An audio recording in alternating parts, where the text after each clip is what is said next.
What specifically made you want the role of SGA president? I want to be a part of the SGA because I want to be a member of a group of students dedicated to making the school better than it was. Specifically president of the SGA because I believe I possess the leadership qualities capable of leading that group and making them as successful as possible. What made you prioritize this role over other leadership roles? I think the reason why SGA president appealed to me was because the role that the SGA has is really up to the interpretation of the senators and the president and vice president. So it's up to them to decide what the priorities of the students are. If you could change anything about this year's SGA, what would it be, and be specific? This year's SGA I thought was very successful in their communication towards students with Hill Forum and the SGA website. My biggest criticism of the leadership would be that because everyone worked independently on their own projects, they didn't really work it well as a team. I've noticed on SGA websites, it's a lot of the same people who are doing proposals, and plenty of people go by on their SGA careers achieving little to nothing. My biggest criticisms of our current SGA senators for my form, Rita and Maddie, would be that the proposals that they chose were either ineffective or were never finished.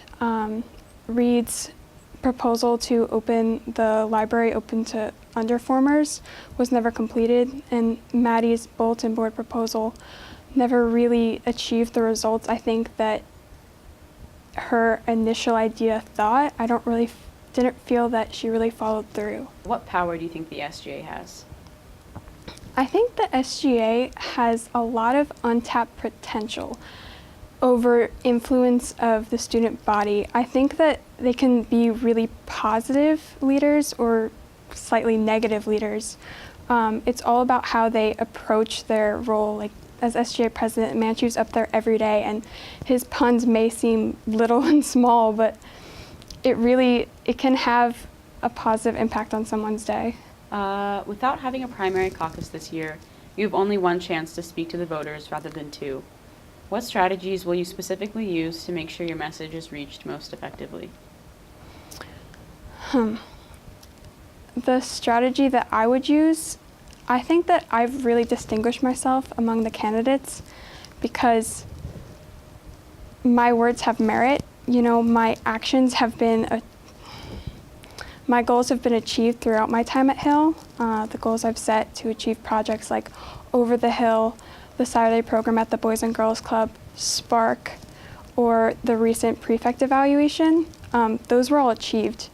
And I think that because students can see for themselves what I've accomplished, it makes me a stronger candidate.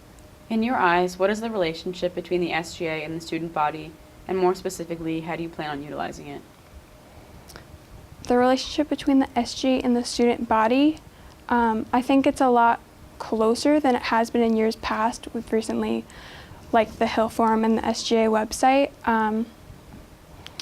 I'd say that I would want, as opposed to smaller proposals, which may not have as much of an impact, I would like to have more initiatives towards really social issues. I'd say like social issues like race and gender, but also towards other issues like sustainability,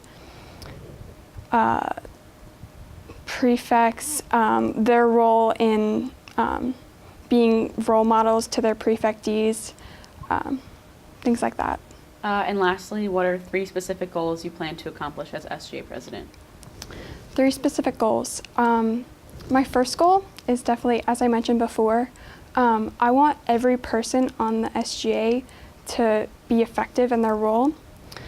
So my first goal would be to establish us as a team.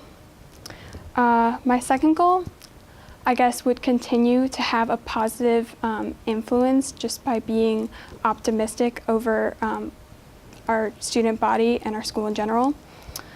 3, I would say, I guess I would say more approaches to social issues and creating more awareness